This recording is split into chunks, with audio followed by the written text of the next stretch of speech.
Salut à tous, on se retrouve aujourd'hui pour parler du FC Barcelone en ce samedi 25 octobre et on commence directement avec les photos de l'entraînement du jour à 24 heures. Avant bien sûr ce classico, ce match tant attendu bien sûr demain.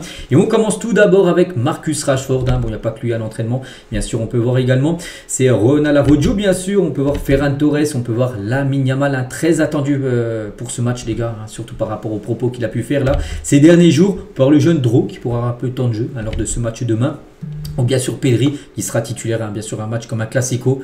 Directement voilà, titulaire bien sûr Pedri pour cette rencontre ou même pour Cubarsi. Donc voilà quelques photos bien sûr et les une aujourd'hui. Mundo Deportivo Sport parle de ce match tout d'abord. Mundo Deportivo, c'est Juan Laporta, un entretien exclusif avec Juan Laporta en gros en titre je ne me lasserai jamais de gagner au Bernabeu. Donc lui sera bien présent demain en loge bien sûr du côté du Bernabeu. Puis voilà, il attend ce match et il veut une victoire bien sûr du FC Barcelone. Et l'autre une donc sport donc c'est marqué plutôt donc attaque en classico en gros c'est marqué attaque tout azimut pour El Clasico. Vous dites c'est quoi ça? En gros c'est quoi azimut tout ça? En gros le Barça j'aurai une attaque tous azimut. Donc en gros ce que ça veut dire c'est ça sera un plan tactique très offensif demain. Le Barça ne va pas aller là-bas pour jouer le 0-0. C'est pas du tout dans la nature bien sûr du FC Barcelone. Ça serait une équipe très offensive demain du côté du Real pour aller gagner, parce qu'oubliez pas rien qu'au niveau comptable au classement le Barça a 2 points de retard sur le Barça. Tu gagnes demain, tu passes leader. Tu perds demain, tu as 5 points de retard. Bon, la Liga ne serait pas finie en cas de défaite, mais si tu gagnes demain, tu fais un gros coup, tu repasses bien sûr leader de cette Liga. Donc pour gagner, il faut marquer bien sûr. Et voilà, le Barça, c'est pas une équipe, voilà, c'est plus une équipe on va dire réputée pour attaquer que défendre bien sûr. Donc voilà, demain ça sera la grosse attaque bien sûr du côté du FC Barcelone. Et à noter, on apprend tiens d'après Sport, surtout avec ce Ferran Torres les gars, et Ferran Torres c'est confirmé, débutera contre le Real Madrid demain. Il sera titulaire Ferran Torres. Il y avait un doute, donc ça devrait bien être lui. On pense que Lamine Yamal commencera à droite. Rashford commencera certainement ailier gauche. Je pense que ça sera ça la ligne d'attaque avec bien sûr Fermin certainement. Enfin je sais pas, je donne mon 11 mais ça devrait ressembler à ça avec Fermin en numéro 10, Pedri, De Jong de numéro 6, puis après Balde à gauche, Koundé à droite. On pense à comment dire Pau Cubarsi avec Araujo peut-être en défense et bien sûr Chesney qui sera au but. Donc voilà, ça devrait ressembler à ça le 11 de demain.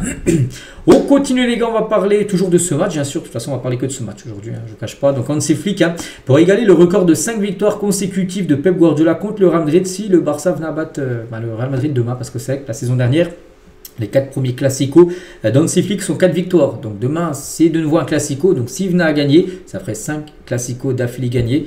Pep Guardiola, c'est le seul entraîneur du Barça à réaliser cette performance, de gagner 5 classicos d'affilée.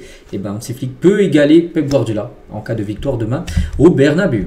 Une petite anecdote aussi concernant ce match demain qui se joue le 26 octobre, comme la saison dernière. Le 26 octobre également, c'était la saison dernière. Donc le premier classico de la saison dernière a eu lieu au Santiago Bernabéu le 26 octobre, c'était un samedi. Donc là, ça se décale chaque année d'un jour. Donc du coup, là maintenant, on est le dimanche, mais toujours sur cette date du 26 octobre. La probabilité que cela se produise est d'environ 7 à 10%.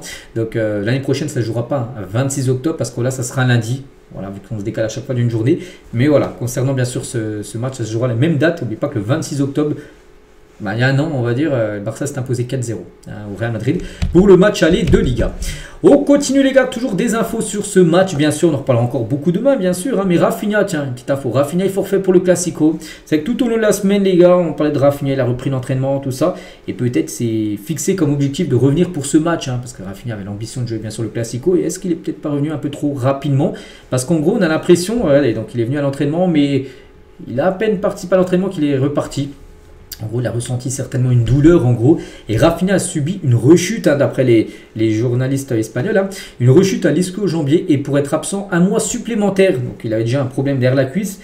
Ça allait un petit peu mieux ces derniers temps. Puis l'impression, au dernier entraînement, il a ressenti un truc qui a peut-être recraqué derrière sa cuisse. Donc du coup là c'est une catastrophe. Pour ça que des fois il faut prendre zéro risque. Des fois des joueurs, il faut, même si c'est un gros match demain, il faut encore attendre. Donc là peut-être tu vas attendre encore un mois de plus les gars concernant Rafinha. C'est un énorme coup dur bien sûr. Voilà, parce qu'encore un mois sans Rafinha les gars c'est une catastrophe Et du coup mise à jour sur les blessures au FC Barcelone. Donc les joueurs qui sont proches de revenir, donc Daniel Mo forfait il lui reste encore une semaine, il ne sera pas là demain. Juan Garcia encore absent 2 semaines, Lewandowski encore absent 2 semaines et Rafinha qui devait être de retour bien sûr. Donc on peut voir août depuis un mois, puis voilà encore peut-être encore un mois supplémentaire pour Rafinha. Donc Ter Stegen absent encore pendant 7 semaines et Gavi à l'arrêt encore pendant 4 mois lui Gavi. Donc voilà, c'est quand même le gros coup dur voilà, du week-end, c'est la rechute de Rafinha, enfin d'après les médias espagnols. On continue, on va parler cette fois-ci d'Araujo. Tiens, quelques joueurs du Barça ont fait des déclarations au Classico. Le Classico, ça sera un match difficile, c'est un match magnifique et important, et c'est pourquoi il y a toujours cette anxiété. Cela génère de la motivation, mais je pense que les Classicos que nous avons appréciés se sont bien passés saison dernière. C'est ce que nous devrions refaire, bien sûr. Le Real Madrid est une grande équipe avec des joueurs de grande qualité. Il a parlé de Vini Junior, qui devrait être titulaire, bien sûr Vini demain côté Real. Je ne vois pas ce qu'il fait sur le terrain. C'est un joueur spectaculaire. Chaque fois que nous jouons l'un contre l'autre, il était très professionnel. Il fait ressortir le meilleur de chacun. C'est ce que font les grands joueurs. Il fait ressortir le meilleur de tout le monde dans ses duels. J'adore les joueurs comme Vini qui sont audacieux, conflictuels. Ce que les gens disent en dehors du terrain, personnellement, je n'y prête pas beaucoup d'attention. L'important, c'est ce qu'il fait sur le terrain et qu'il joue au football. Voilà ce qu'il a pu dire sur Vini, parce que demain, il pourrait être titulaire à Rojo, puis il sera certainement en duel avec Vini Junior. Et j'ai vu Francky, donc là il revient aussi sur son but, les gars, son but la semaine dernière, il y a une semaine contre Girona, son but 2-1, très important en fin de match lors du derby. J'ai vu Francky courir sans le ballon, alors je me suis dit, je vais me diriger vers le premier poteau. J'ai eu de la chance, j'ai frappé le ballon et j'ai marqué, puis j'ai fêté, j'ai enlevé mon maillot, j'étais très content par rapport à son but la semaine dernière. Et je vais bien calmement, j'apprécie l'ambiance et je suis très excité pour le match à venir. Je bois toujours du thé maté. Le maté, c'est une boisson surtout que boivent beaucoup les joueurs sud-américains. Donc voilà, tout se passe bien actuellement pour Araujo, qui pourrait bien sûr jouer demain. On va parler aussi de Fermin. Tiens, quel est votre niveau de confiance avant le Classico? Donc Fermin, il a dit 10, donc 10 sur 10. Nous sommes le Barça, nous avons une grande équipe, nous allons essayer de gagner le match pour nos fans, bien sûr. Le Real Madrid était intéressé par ma signature quand j'étais enfant, mais mon père a failli de ne pas me le dire. Donc voilà, on peut voir que il a joué bien sûr au Barça, il est au Barça, mais il aurait pu jouer au Real Madrid dans le passé. Le Real Madrid était très intéressé par Fermin, mais bon, il a préféré plutôt le FC Barcelone. Fermin Lopez, qui sort de la Masia, mais il aurait pu être dans le centre de formation du Real à l'époque. Je prie toujours avant les matchs. Ma grand-mère me dit de prier et je le fais. Voilà, pour que tout se passe bien. Et il parle de Pedri. Donc Pedri est un joueur incroyable qui va faire une ère au club et dans le football en général. Jouer à ses côtés est un grand plaisir et notre relation est très bonne, car c'est aussi une personne merveilleuse. J'espère jouer avec lui pendant de nombreuses années. Voilà, beau message sur Pedri de la part de Fermin. Il y a des controverses aussi concernant les arbitres et Vini Junior. Donc il a dit, nous ne laissons pas distraire par de telles questions, nous nous concentrons uniquement sur le jeu. Bon, il ne veut pas rentrer sur les affaires des arbitres, tout ça, non, c'est pas son rôle bien sûr. À Fermin Lopez. Marc Bernal aussi, tiens, une ou deux déclarations de sa part. L'équipe se sent très bien avant le Classico, nous sommes dans un bon moment plein de motivation et nous voulons continuer sur cette belle lancée positive.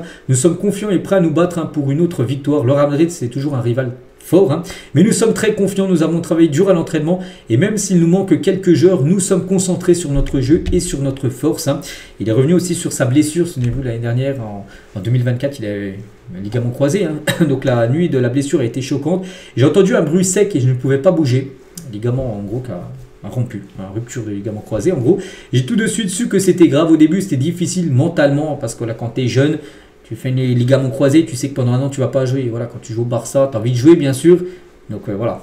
Au début c'était difficile, mais mes coéquipiers et mes entraîneurs m'ont fait sentir que je faisais quand même partie de l'équipe malgré sa blessure. Ça fait partie du football, on sait les blessures. Il y en a tellement maintenant que voilà, c'est une partie du foot. Et cela m'a beaucoup aidé, bien sûr, pour relever la pente. Et demain, on pourrait le voir. Bon, je ne pense pas qu'il sera titulaire, Marc Bernal, mais il sera dans le groupe et peut-être jouer quelques minutes en fin de match. C'est totalement possible. Et Flick a toujours été proche de moi. Il m'a rendu visite à l'hôpital après l'opération et n'arrêtait pas de prendre de mes nouvelles. Donc, son soutien pendant cette période a été beaucoup compté. Je lui en serai toujours reconnaissant parce que Flick, il aurait pu, il est à l'hôpital, on l'oublie totalement, non. Flick, souvent il l'appelle, peut-être toutes les semaines, comment ça va, voilà, est-ce que ça se passe bien. Donc ça c'est aussi important et c'est pour ça qu'il s'est senti très important dans l'équipe tout simplement. Voilà, Marc Bernal par rapport à ça. Et c'est un honneur de partager le milieu de terrain avec des joueurs comme Gavi, Fermin ou même Pedri. Ils sont parmi les meilleurs au monde et jouer à côté d'eux est un privilège et une expérience d'apprentissage tous les jours. Donc voilà ce qu'il a pu dire un autre. Tiens. Mon objectif c'est cette saison est d'être patient, de revenir petit à petit et d'aider l'équipe comme je peux. Qu'il s'agisse de marquer ou de faire une passe D, je veux simplement contribuer et continuer à m'améliorer. Donc voilà, une dernière de Marc Bernal. Si je devais passer le ballon à quelqu'un, Pedri ou Francky, je choisirais Pedri. Sa vision rend tout plus facile. Il sait toujours où vous allez avant que vous ne le fassiez. Voilà quelques déclarations de Marc Bernal. Et on finit avec Iniesta, ancien joueur, mais qui regardera le Classico bien sûr demain. Et le Classico, Barcelone est en grande forme, je suis confiant, j'espère que nous pourrons obtenir les 3 points. Voilà, on finit aujourd'hui avec la légende Iniesta. Donc voilà ce qu'il y a à dire aujourd'hui, donc un épisode on peut dire 100% sur le Classico. Demain on en reparlera bien sûr. Donc voilà, moi je vous laisse, je vous souhaite une très bonne journée et à demain.